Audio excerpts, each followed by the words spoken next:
My name is Marcus, and I was 27 years old when I discovered that love could bloom even in the poisoned soil of human bondage, that desire could cross the carefully constructed boundaries between master and property, and that such forbidden passion would ultimately destroy everything it touched with the fury of a divine plague visited upon those who dared to challenge the natural order that held Southern society together.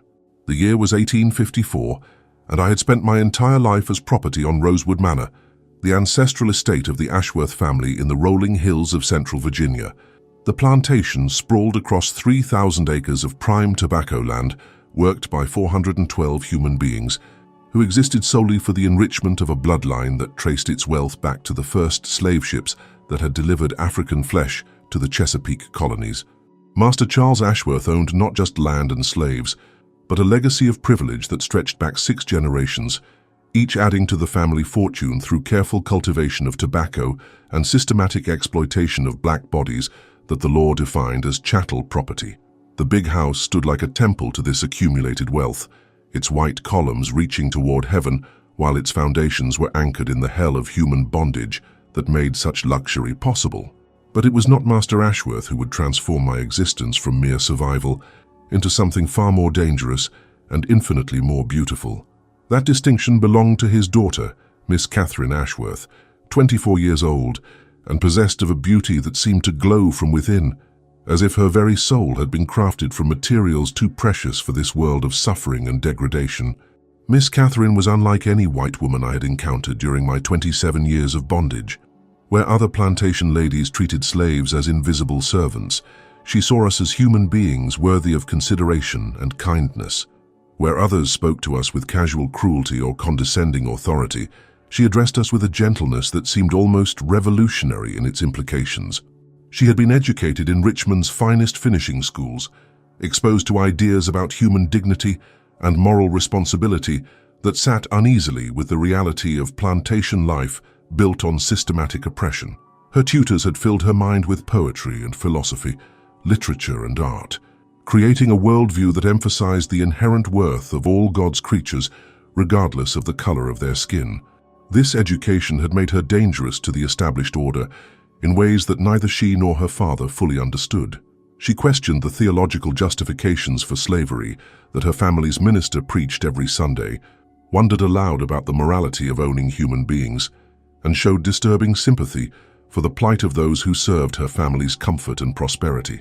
I had been assigned to work in the manor house gardens when I turned 18, selected for this privileged position because of my literacy and my reputation for reliability among the household staff. The gardens were Miss Catherine's particular domain, a carefully cultivated paradise of roses and jasmine, magnolias and dogwood, where she spent her mornings reading poetry and her afternoons painting watercolors of the natural beauty that surrounded her. It was there, among the flowers that bloomed in soil enriched by the sweat of my ancestors, that our forbidden relationship began with conversations that should never have taken place between a slave and his master's daughter. Miss Catherine possessed a curiosity about literature and philosophy that her formal education had encouraged but not satisfied, and she discovered that I could discuss the books she loved with an intelligence that surprised and delighted her. "You've read Emerson?" she asked one morning as I pruned the rose bushes near the garden bench, where she sat with a volume of essays open in her lap. "How is that possible? I thought slaves weren't allowed to read." The question was dangerous, loaded with implications that could have resulted in severe punishment if overheard by the wrong ears. But Miss Catherine's genuine interest and her obvious disapproval of the restrictions placed on slave education made honesty seem less risky than deception. "I learned from watching your brother's tutoring sessions when I was a boy," I admitted, my hands continuing their work while my mind calculated the risks of such a confession.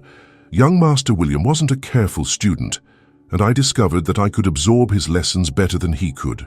Her laugh was like music, a sound of genuine delight that transformed the garden into something approaching Eden, despite the serpent of slavery that coiled around every aspect of our existence. "So, you became educated by accident, through proximity to someone who didn't appreciate the privilege he was receiving." "Education is never an accident," I replied, borrowing words from Emerson himself. "It's the result of action, will, and choice. I chose to learn because knowledge seemed like the only form of freedom that couldn't be taken away by law or custom. That conversation opened a door that should have remained sealed, creating a connection between master and property that violated every social convention and legal restriction that defined Southern civilization. Over the following months, our discussions in the garden became a daily ritual, a meeting of minds that transcended the artificial barriers that separated white from black, free from enslaved, human from chattel. Miss Catherine began bringing me books from her father's library, volumes of poetry and philosophy that she claimed to be reading for her own education, but which she left strategically placed where I could access them during my garden work. Wordsworth and Byron, Shelley and Keats, voices that spoke of love and beauty and the fundamental dignity of human existence regardless of social station or racial classification. But more dangerous than the books were the conversations they inspired, discussions about the nature of freedom and the morality of human bondage that revealed Miss Catherine's growing unease with the system that had provided her comfort and privilege. She began to question not just the theological justifications for slavery, but the economic necessity that her father claimed made such an institution unavoidable. "How can it be God's will," she asked one afternoon, as we sat beside the fountain that bubbled with water, carried by slave labor from the estate's spring, "that some human beings are born to serve others? How can the same Bible that speaks of divine love and universal salvation also sanction the ownership of souls created in God's image?" These were questions that had no safe answers, theological puzzles that struck at the foundation of everything that made plantation society possible. But Miss Catherine's genuine struggle with these moral contradictions made her beautiful in ways that transcended her physical appearance, revealed a soul that was genuinely pure despite the corruption that surrounded it. I found myself falling in love with her mind before I ever dared to acknowledge my attraction to her body, drawn to her intellectual honesty and moral courage in the same way that flowers turn towards sunlight. She represented everything that was beautiful and noble in human nature, untainted by the casual cruelty that had shaped every other white person I had encountered during my years of bondage. The transformation from intellectual companionship to something deeper and more dangerous happened gradually, so subtly that neither of us recognized it until the boundaries had already been crossed beyond any possibility of retreat. What began as discussions about literature became conversations about life and meaning, philosophy and faith, hope and despair, and the possibility that two souls might find connection despite the artificial barriers that society had constructed to keep them apart. "Marcus," she said one evening, as the summer sun set behind the magnolia trees that bordered her garden sanctuary, "do you ever dream of being free? Not just physically free, but free to become whoever you might choose to be without the restrictions that define your existence?" The question hung in the air between us like incense, heavy with implications that neither of us was prepared to fully acknowledge. But her eyes, green as the Virginia hills in springtime, held something that went beyond curiosity or sympathetic interest. They held a longing that mirrored my own, a recognition that what was growing between us transcended the boundaries of master and slave, white and black, free and property. "Every day," I whispered, my voice barely audible above the evening chorus of crickets and tree frogs that filled the garden with their music. "But lately, I dream of something else, something that seems both impossible and inevitable, beautiful and terrible, sacred and forbidden." She understood without explanation, her hand moving almost involuntarily toward mine before she caught herself and pulled back, her cheeks flushing with awareness of how close we had come to crossing a line that, once breached, would transform both of our lives in ways that neither of us could control or predict. That night, I lay on my straw mattress in the slave quarters and tried to convince myself that what I felt for Miss Catherine was nothing more than gratitude for her kindness, appreciation for her intelligence, recognition of her moral courage in questioning the system that oppressed my people. But I knew that I was lying to myself, that something had been born in the garden that was too powerful to deny and too dangerous to acknowledge. I was in love with my master's daughter, and that love would either liberate us both or destroy everything we touched in its wake. There could be no middle ground, no compromise, no safe harbor in the storm that was already gathering around us like the wrath of God visiting judgment upon those who dared to challenge the natural order that held their world together. The forbidden garden where we met each day had become both paradise and purgatory, a place where souls could touch across the artificial boundaries that separated them while remaining trapped in bodies that the law defined as master and property. What bloomed there was beautiful beyond description and dangerous beyond calculation, a love that would transform Miss Catherine from Virginia's most eligible heiress into something that polite society would never forgive or forget. The autumn of 1854 descended upon Rosewood Manor like a fever dream, painting the Virginia landscape in shades of gold and crimson that seemed to mirror the passion that had been growing between Miss Catherine and myself through months of stolen conversations in the garden that had become our sanctuary from the harsh realities of a world built on human bondage. But with the changing season came a dangerous evolution in our relationship, a crossing of boundaries that would transform forbidden attraction into something that could destroy both of our lives with the fury of divine retribution. Master Ashworth had begun to notice his daughter's frequent visits to the garden, her prolonged absences from the social obligations that defined a young lady's proper role in plantation society. He questioned her about the hours she spent among the flowers, wondered aloud why she seemed more interested in gardening than in the eligible young men who called upon her with increasing frequency as her reputation for beauty and intellect spread throughout Virginia's planter aristocracy. "Catherine seems distracted lately," he mentioned to his wife during one of their evening discussions that I overheard while serving dinner in the manor house dining room. "She spends too much time alone in that garden, reading books that fill her head with unsuitable ideas about the natural order of society." Mrs. Elizabeth Ashworth, a woman whose delicate appearance concealed a core of steel forged by 6 generations of plantation privilege, nodded with the wisdom of someone who understood the dangers that intellectual curiosity could pose to a young woman's proper development. Perhaps we should encourage her to accept young Pemberton's proposal. Marriage and motherhood would redirect her energies toward more appropriate concerns. The conversation sent a chill through my heart that had nothing to do with the approaching winter. Charles Pemberton was the son of a neighboring plantation owner, a young man whose wealth and social position made him an ideal match for someone of Miss Catherine's status and family connections.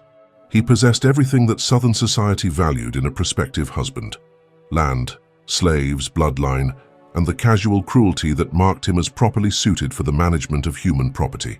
But Miss Catherine herself seemed increasingly troubled by the expectations that surrounded her like invisible chains, the social obligations that would transform her from an independent thinker into an ornamental possession whose primary function was to produce heirs for another plantation dynasty built on human suffering.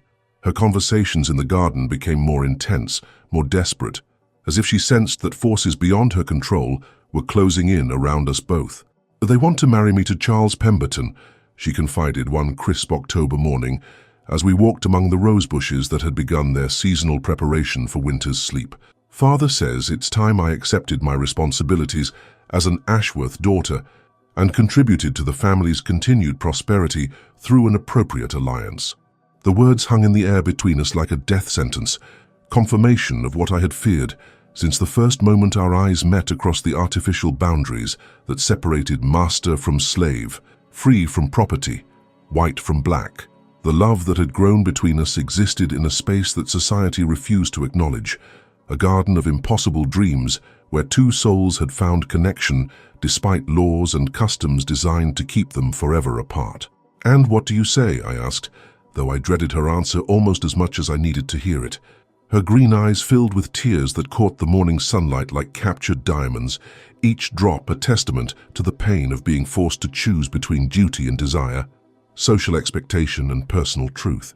"I say that my heart belongs to someone else, someone who sees me as more than just a vessel for producing the next generation of plantation heirs, someone who loves my mind as much as my body." The confession hung between us like a bridge spanning an impossible chasm, words that transformed our relationship from unspoken attraction into acknowledged love that could never be safely expressed in a world that would see such affection as an abomination deserving of the most violent punishment. But despite the danger, despite the impossibility of our situation, I found myself reaching for her hand with fingers that trembled with desire and terror in equal measure. Her skin was soft as silk beneath my calloused palm, warm with life and pale as alabaster against the darkness of my own flesh. The contrast should have reminded us of the unbridgeable gulf that separated our worlds, but instead, it seemed to represent the beautiful impossibility of what we were attempting, the merger of two souls that society insisted must remain forever apart. "Catherine," I whispered, using her given name for the first time in my life, crossing yet another boundary that could never be uncrossed. "What we feel for each other is dangerous beyond description. If anyone discovered, let them discover," she interrupted, her voice fierce with the courage that had first drawn me to her intellectual honesty and moral clarity. "I'm tired of living according to rules designed by men who profit from human misery, tired of pretending that love can be controlled by law and custom, tired of accepting that my happiness must be sacrificed to maintain a social order built on the degradation of people I've learned to see as human beings." Her words were revolutionary in their implications, a rejection of everything that had shaped her existence as a Virginia heiress born to privilege and raised to accept the moral compromises that made such privilege possible. But they were also a declaration of war against forces that possessed the power to destroy both of us, with legal and social weapons that we had no defense against. The kiss that followed was inevitable, a moment when the artificial barriers that had kept us apart finally crumbled before the power of attraction that transcended race and law and social convention. Her lips were soft as rose petals against mine, warm with life and trembling with the same desire that had been building in my own heart through months of stolen conversations and meaningful glances. But even as we held each other in the garden that had become our sanctuary, I knew that we had crossed a line that could never be uncrossed, entered territory where discovery would mean death for me and social destruction for her. Virginia law was clear about the punishment for slaves who dared to touch white women with romantic intent, and Southern society was equally unforgiving toward women who allowed themselves to be defiled by contact with black flesh. "So we have to be careful," I said as we finally pulled apart, my hands still trembling with the memory of her skin against mine. "If anyone suspects what's happening between us, I know the risks," she replied, her voice steady despite the tears that still glistened in her eyes. "But I also know that some things are worth any danger, any sacrifice, any consequence that might follow. I love you, Marcus, and I won't pretend otherwise just because society refuses to recognize the possibility that such love could exist." The words were both blessing and curse, confirmation of feelings that made my heart soar while filling my mind with visions of the violence that would inevitably follow if our secret was discovered. But they also marked the beginning of a relationship that would challenge everything I thought I knew about love and desire, courage and sacrifice. The possibility that two people could find happiness together despite the artificial boundaries that their world had constructed to keep them apart. Over the following weeks, we began to meet in secret locations beyond the garden where casual observation might reveal our growing intimacy. The old tobacco barn at the far edge of the plantation property, abandoned since the construction of newer facilities, became our private sanctuary where we could speak freely about feelings that could never be expressed in public. These stolen moments were precious beyond description, hours when we could forget the artificial barriers that separated master from slave and simply be two people who had found love in the most unlikely circumstances. Catherine shared stories about her childhood, her education, her dreams for a future that seemed increasingly impossible given the expectations that surrounded her. I told her about my own hopes and fears, my secret literacy, my observations about the plantation world that had shaped both of our existences. But more than conversation, these meetings allowed us to explore the physical attraction that had been building between us since our first encounter in the garden.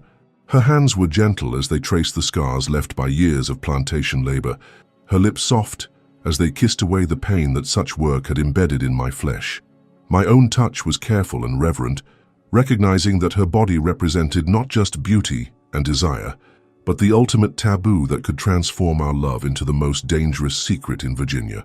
The physical consummation of our relationship was inevitable, a moment when the boundaries between white and black, free and enslaved, proper and forbidden, finally dissolved before the power of mutual desire. In the hay-scented darkness of the abandoned barn, Catherine gave herself to me with a passion that seemed to burn away every social convention that had shaped her existence as a plantation heiress. "I love you," she whispered as we lay together afterward, her pale body beautiful against the rough blankets we had brought to make our sanctuary more comfortable. Whatever happens, whatever consequences we face, I want you to know that this moment has made everything worthwhile. I held her close, memorizing the feel of her skin against mine, the sound of her breathing, the scent of her hair that smelled like the roses she tended in her garden. But even in that moment of perfect intimacy, I could not escape the knowledge that what we had done would inevitably lead to discovery and destruction, that love could not triumph over laws designed to prevent exactly what we had just accomplished. "They'll kill me if they find out," I said, voicing the fear that haunted every moment of our stolen happiness. "Virginia law demands death for any slave who defiles a white woman, regardless of consent or mutual affection." "Then we'll have to make sure they don't find out," she replied, her voice filled with the determination that had first attracted me to her courage in questioning the moral foundations of her world. "We'll be careful, we'll be clever, we'll find ways to be together that don't expose us to discovery." But even as she spoke these words of hope and determination, I could see in her eyes the same fear that chilled my own heart. We had entered territory where love and death walked hand in hand, where the most beautiful thing in our lives had become the most dangerous, where every stolen moment of happiness brought us closer to the discovery that would destroy us both. The forbidden line had been crossed, and there could be no returning to the safer ground of unspoken attraction and intellectual companionship. We were lovers now, bound together by passion that society refused to acknowledge and law defined as criminal. And the consequences of that love would soon transform Miss Catherine from Virginia's most eligible heiress into a woman carrying the most dangerous secret in the Commonwealth. Winter settled over Rosewood Manor with unusual severity, blanketing the Virginia countryside in snow that seemed to isolate the plantation from the outside world, while creating a cocoon of intimacy around the forbidden love that continued to bloom between Miss Catherine and myself, despite the deadly risks that surrounded our every stolen moment together. The cold weather provided new opportunities for secret meetings, as the necessity of checking on livestock and maintaining plantation operations gave me legitimate reasons to move throughout the estate after dark. Miss Catherine had grown more daring in her defiance of social conventions, finding increasingly creative ways to spend time away from the manor house and the watchful eyes of parents who were beginning to suspect that their daughter's behavior had shifted in ways that threatened their carefully planned future for her marriage and social position. She claimed sudden interests in charitable work among the slave families, in the management of household supplies, in the winter care of her beloved garden that required her personal supervision. These excuses provided cover for meetings that had become the center of both our existences. Stolen hours in the abandoned tobacco barn, where we could forget the artificial boundaries that separated our worlds and simply be two people who had found love in the most impossible circumstances. But with each passing week, the intensity of our relationship deepened beyond mere physical attraction into something that challenged the very foundations of the society that surrounded us. "I've been thinking about what you said regarding Emerson's essay on self-reliance," Catherine said one December evening, as we lay together on the rough blankets that had transformed the barn into our private sanctuary, "about how every person possesses inherent dignity, regardless of their station in life, about how true nobility comes from character rather than birth or wealth." Her words hung in the cold air between us, like visible breath, philosophical observations that took on dangerous implications when spoken by a plantation heiress who had fallen in love with her father's human property. Such ideas were not merely academic exercises when they challenged the system that had provided her privilege and comfort since birth. "Emerson wrote those words for white men seeking intellectual independence," I replied carefully. "I doubt he considered how they might apply to people like me, or to relationships like ours that exist outside the boundaries of acceptable society." "But that's exactly why they matter," she insisted, her green eyes bright with the passion that had first drawn me to her intelligence and moral courage. "If all souls are created equal, if dignity comes from character rather than circumstance, then what we feel for each other is not just acceptable but sacred. We represent what love could become if society stopped defining worth by the color of skin or the accident of birth." These were dangerous thoughts for any white woman to entertain, revolutionary concepts that struck at the foundation of everything that made plantation society possible. But Catherine had moved beyond theoretical philosophy into practical application, using intellectual frameworks to justify emotions that law and custom condemned as unnatural abominations. As winter progressed into the new year of 1855, our relationship faced new challenges and deeper complications. Master Ashworth had begun pressuring his daughter more insistently about accepting Charles Pemberton's increasingly urgent proposals of marriage, while Catherine herself had started experiencing physical changes that would soon make our secret impossible to hide from the world. "Marcus," she whispered one February morning as we met in the pre-dawn darkness of the barn, "I think I'm carrying your child." The words hit me with the force of a physical blow, confirmation of the consequence I had feared most throughout all our months of stolen intimacy. A white woman carrying a slave's child represented the ultimate violation of Southern society's most sacred taboos, a crime that would demand the most violent punishment that law and custom could devise. "Are you certain?" I asked, though her glowing complexion and the subtle changes in her body had already suggested what she was now confirming with words that transformed our secret love into a ticking bomb that could destroy both our lives. "As certain as I can be without consulting a physician," she replied, her voice steady despite the magnitude of what she was revealing. "My monthly courses have stopped. I feel nauseous most mornings, and my body is changing in ways that suggest new life is growing within me." The barn seemed to spin around us as I contemplated the implications of her pregnancy.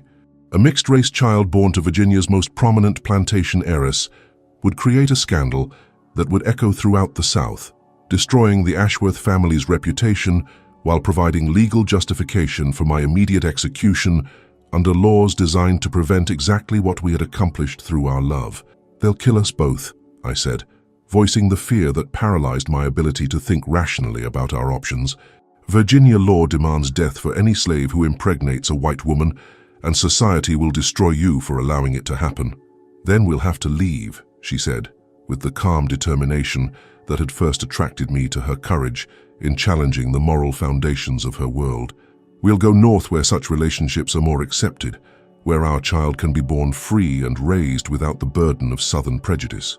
The suggestion was both logical and impossible, a solution that ignored the practical realities of our situation. I was valuable plantation property that would be hunted by every law enforcement agency in Virginia if I attempted escape, while Catherine was a closely watched heiress whose disappearance would trigger investigations that would eventually uncover the truth about our relationship.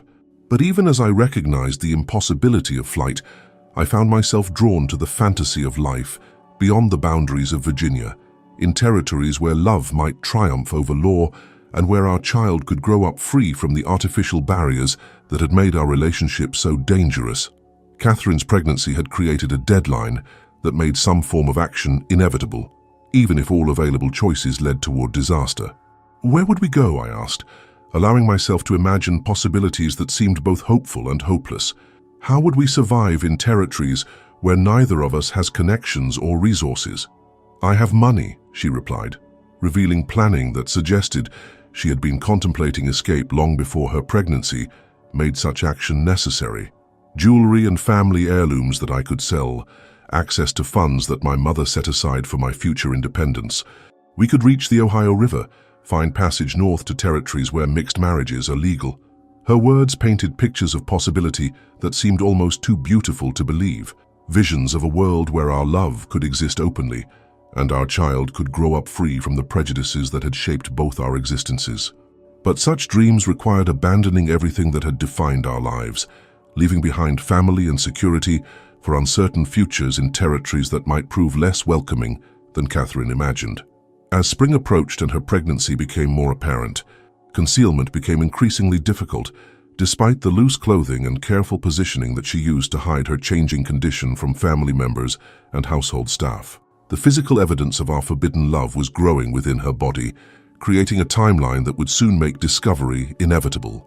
"Father's becoming suspicious," she admitted during one of our March meetings in the barn. "He's noticed changes in my behavior, questions why I spend so much time away from the house, wonders about my lack of enthusiasm for social engagements that might lead to marriage proposals." The pressure from both directions was mounting with each passing day, creating a situation where exposure seemed inevitable regardless of how careful we attempted to be about concealing our relationship. Catherine's pregnancy was advancing beyond the point where creative clothing could hide her condition, while my own behavior had probably aroused suspicion among the plantation staff who might have noticed my frequent absences and distracted demeanor. "We have to decide soon," I said, though the decision itself seemed impossible given the limited options available to us. "Either we attempt escape while concealment is still possible, or we prepare for discovery and the consequences that will follow." "I won't let them kill you," she replied with fierce determination, "and I won't let society destroy our child before it has a chance to live in freedom. We'll leave Virginia, whatever the risks, whatever the cost." But even as we made these desperate plans for flight from a society that would never accept what we had created together, I could feel the walls closing in around us. Master Ashworth's suspicions were growing stronger. The plantation staff was beginning to whisper about the changes in Miss Catherine's behavior, and time itself was working against our ability to maintain the secrecy that had protected us for nearly a year. The seed of scandal was growing within Catherine's body, nourished by love that society refused to acknowledge and protected by secrecy that could not last much longer.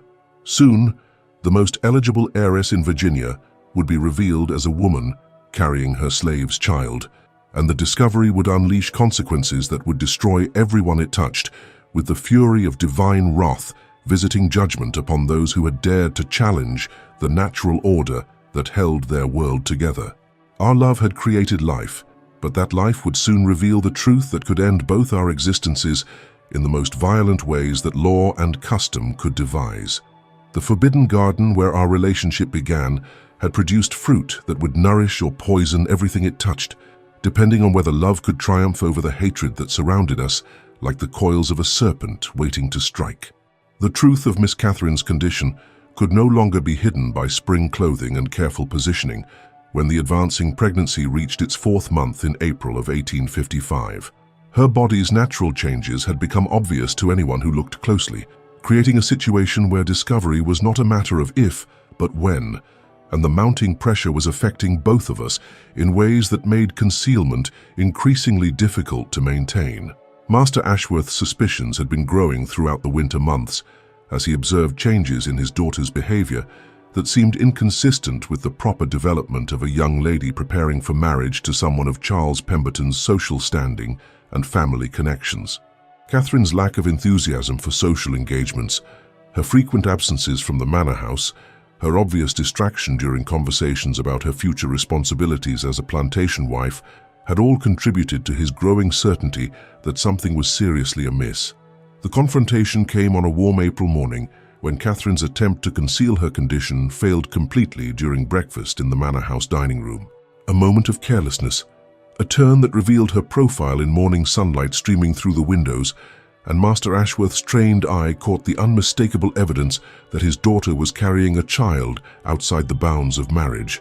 "Catherine," his voice cut through the morning quiet like a blade, cold with the authority of a man who had spent his lifetime commanding absolute obedience from everyone under his dominion. "Come to my study immediately. Your mother and I need to discuss some very serious concerns about your recent behavior."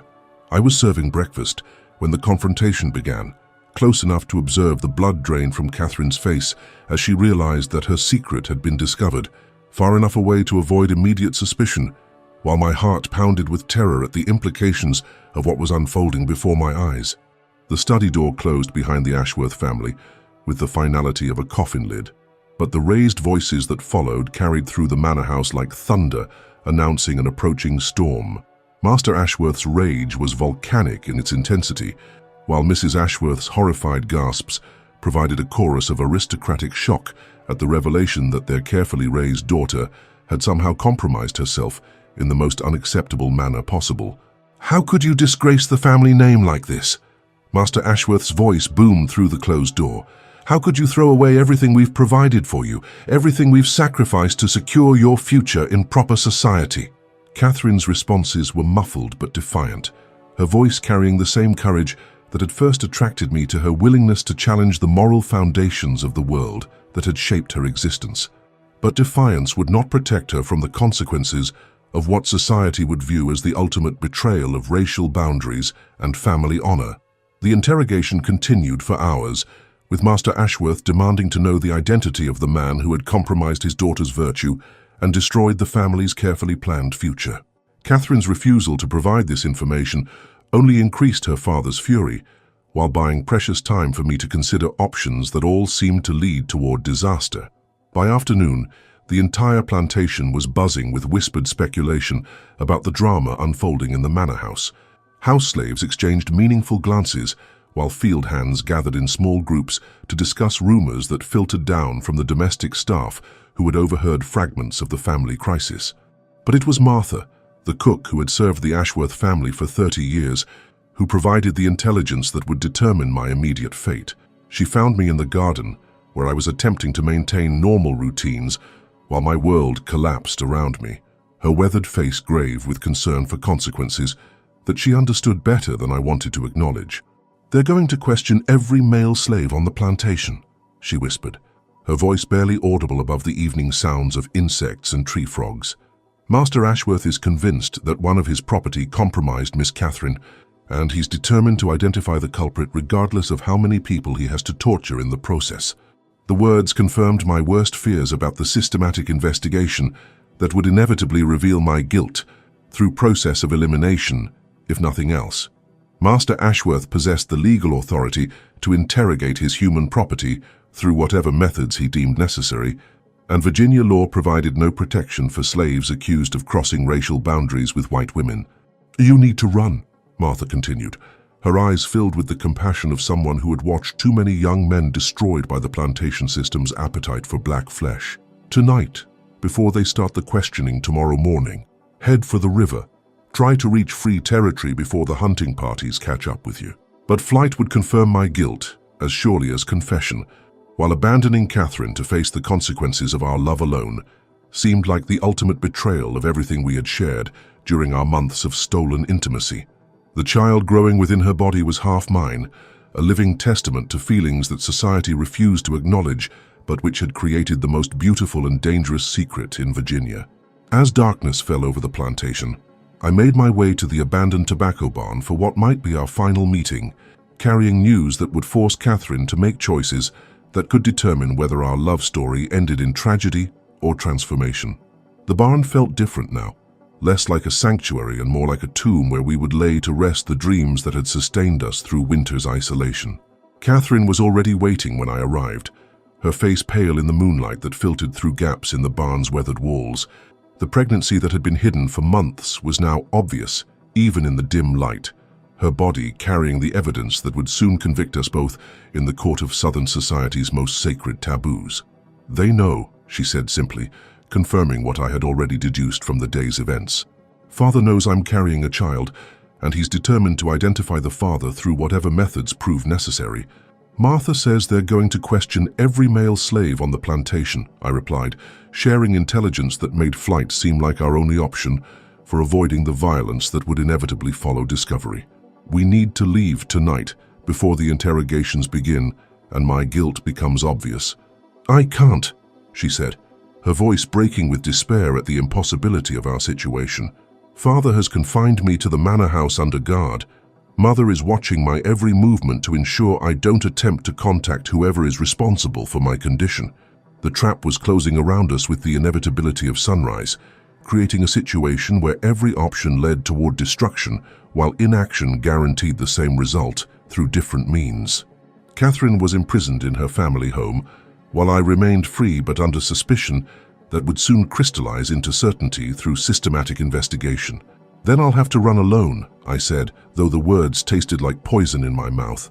"If I escape, they might assume the guilty party fled the plantation. Your reputation will be damaged, but you and the child might survive." "No," she replied with the fierce determination that had made her willing to challenge every social convention that stood between us. "I won't let you face this alone, and I won't raise our child in shame while pretending that our love was something to be ashamed of rather than celebrated." Her words revealed planning that suggested she had been considering options more drastic than simple flight from Virginia. The expression on her face carried a resolve that spoke of decisions already made, choices that would transform her from victim of circumstances into architect of her own destiny. "What are you planning?" I asked, though part of me feared her answer, almost as much as I needed to hear it. "Tomorrow morning I'm going to tell my father the truth," she said, her voice steady, despite the magnitude of what she was proposing. "I'm going to confess that I love you, that our child was conceived in love rather than violence, that I chose this path knowing the consequences, because some things are more important than social approval." The confession would be tantamount to signing my death warrant, legal justification for the most violent punishment that Virginia law could inflict upon a slave who had crossed the ultimate racial boundary. But it would also represent the ultimate act of courage from a woman who had chosen love over security, truth over convenience, moral principle over social acceptance. "They'll kill me," I said, stating the obvious consequence of such honesty. "Virginia law demands death for any slave who defiles a white woman, regardless of consent or mutual affection." "Then we'll die together," she replied, her green eyes bright with tears that caught the moonlight like scattered diamonds. "But our child will know that it was conceived in love, that its parents chose truth over lies, that some bonds are stronger than the artificial barriers that society constructs to keep souls apart." Her words painted a picture of nobility and defeat that was both inspiring and terrifying, a vision of love triumphant even in destruction. But they also revealed the depths of her transformation, from plantation heiress to revolutionary, someone willing to sacrifice everything for principles that most of her peers would never understand. We held each other in the hay-scented darkness of the barn, memorizing the feel of skin against skin, the sound of heartbeats that might soon be stilled forever, the scent of hair that smelled like roses blooming in forbidden gardens. Our love had created life, but that life would soon expose truth that could end both our existences in the most violent ways that law and custom could devise. "I love you," she whispered as dawn approached, and the time for separation became inevitable. "Whatever happens today, whatever consequences we face, I want you to know that loving you has been the most beautiful experience of my existence." I kissed her one final time, my lips trembling with the knowledge that this might be our last moment of intimacy before the world intruded with violence and judgment. Then I walked back through the Virginia darkness toward whatever fate awaited those who had dared to love across the boundaries that their society had constructed to keep different races forever apart. The morning brought Master Ashworth's systematic investigation with military precision. House slaves lined up for questioning, while field hands waited their turn to face interrogation, designed to identify the man responsible for his daughter's pregnancy. The process was brutal in its efficiency, designed to extract truth through methods that left no room for deception or denial. But before the questioning could begin in earnest, Catherine herself appeared on the manor house porch, wearing her finest dress, her pregnancy obvious in morning sunlight that revealed what months of careful concealment had hidden from public view. Her father's face turned ashen as he realized that his daughter intended to make some kind of public declaration that would transform private family crisis into plantation-wide spectacle. "Father," she said, her voice carrying across the gathered crowd of slaves and overseers with the authority of someone who had finally found her true calling. "I have something to tell you about the identity of my child's father, something that will explain the changes you've observed in my behavior over recent months." Master Ashworth's face cycled through confusion, dread, and dawning horror as he began to suspect what his daughter was about to reveal to an audience that included everyone who worked on the plantation. His attempts to redirect her back into the privacy of the manor house were firmly rejected by Catherine's determination to speak truth publicly, rather than allowing it to be extracted through private violence. "The father of my child is Marcus," she announced, her voice ringing across the plantation yard with the clarity of church bells proclaiming divine revelation. "I love him. He loves me, and our child was conceived in mutual affection rather than violence or coercion." The words hung in the morning air like thunder, announcing divine judgment, confirmation of the ultimate violation of Southern society's most sacred taboos, spoken by the woman who should have been most protected by those very boundaries.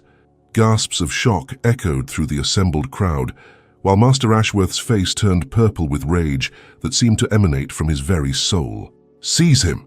Master Ashworth roared, his voice carrying the fury of 6 generations of plantation aristocracy confronted with the destruction of everything they had built through systematic oppression. "Bring me the animal who defiled my daughter." But I was already moving, running through the tobacco fields with the speed of desperation, while shouts and pursuing footsteps echoed behind me, like the sounds of divine retribution finally catching up with those who had dared to challenge the natural order. Catherine's confession had brought me precious moments of confusion, during which escape might still be possible, though I knew that every law enforcement agency in Virginia would soon be hunting me with the persistence of bloodhounds pursuing escaped prey. The river was my only hope, the boundary between Virginia and territories where such love might find more acceptance, where our child might grow up free from the prejudices that had made our relationship so dangerous. But even as I ran through morning mist that rose from the water, like incense burned for departed souls, I could hear the baying of hounds that Master Ashworth had set upon my trail. Behind me, I knew that Catherine was facing consequences that would destroy her reputation while transforming her from Virginia's most eligible heiress into a woman who had chosen love over social approval, truth over convenience, moral courage over the comfortable lies that made plantation society possible. The river was cold as winter when I plunged into its current, hoping that water would break the scent trail that connected me to the plantation where our love had bloomed in forbidden gardens. But as I struggled against the current that carried me toward uncertain freedom, I could still hear the sounds of pursuit echoing across the Virginia countryside, like the wrath of God visiting judgment upon those who had dared to challenge the boundaries between master and slave, white and black, acceptable and forbidden.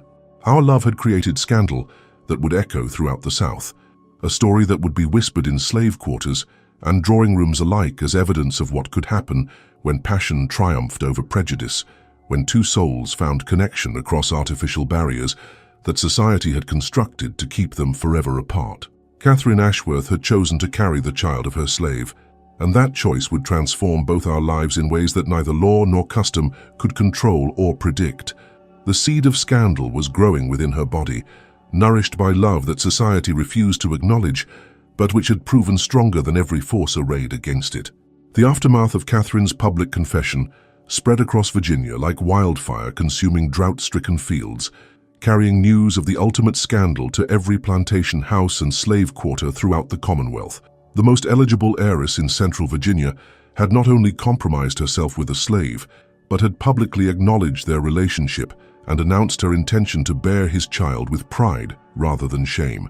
I had managed to escape across the river into Maryland territory, but freedom felt hollow when purchased with separation from the woman who carried our child and faced consequences that would destroy everything she had once held dear. Reports filtered north through Underground Railroad contacts about the fury that had consumed the Ashworth plantation following my flight and Catherine's revelations. Master Ashworth's rage had been volcanic in its intensity. His threats of violence against his own daughter shocked into silence only when she reminded him that harming her would also endanger the grandchild she carried, mixed though its blood might be. Instead, he had confined her to the manor house while debating options that ranged from forcing her into a marriage that would provide legitimacy for the child to shipping her away to distant relatives who might help conceal the family's disgrace. But Catherine herself had proven more resilient than anyone anticipated, transforming from sheltered heiress into determined advocate for choices that challenged every social convention of her birth and breeding. Reports suggested that she refused all attempts at concealment or denial, insisting that her love for me had been genuine and that our child deserved recognition rather than shame. "She's become impossible to manage," wrote her cousin Margaret in a letter that was intercepted by abolitionists and shared through networks that connected free territories with enslaved populations. Catherine speaks openly about her affection for that runaway slave, claims that their relationship represents true love, transcending artificial boundaries of race and station. Father fears that her condition and her attitude will destroy the family's reputation throughout Virginia society. The scandal had indeed spread beyond the boundaries of the Ashworth plantation, creating ripple effects that challenged fundamental assumptions about racial purity and social hierarchy that formed the foundation of Southern civilization. Other plantation families whispered about the implications of Catherine's choices, wondering whether their own daughters might harbor dangerous sympathies for the human property that surrounded them daily.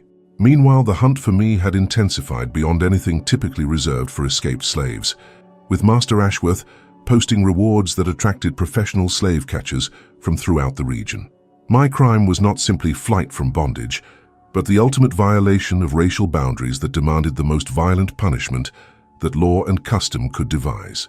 "They're offering $5,000 for your capture," warned Samuel, a conductor on the Underground Railroad who had helped me reach Pennsylvania.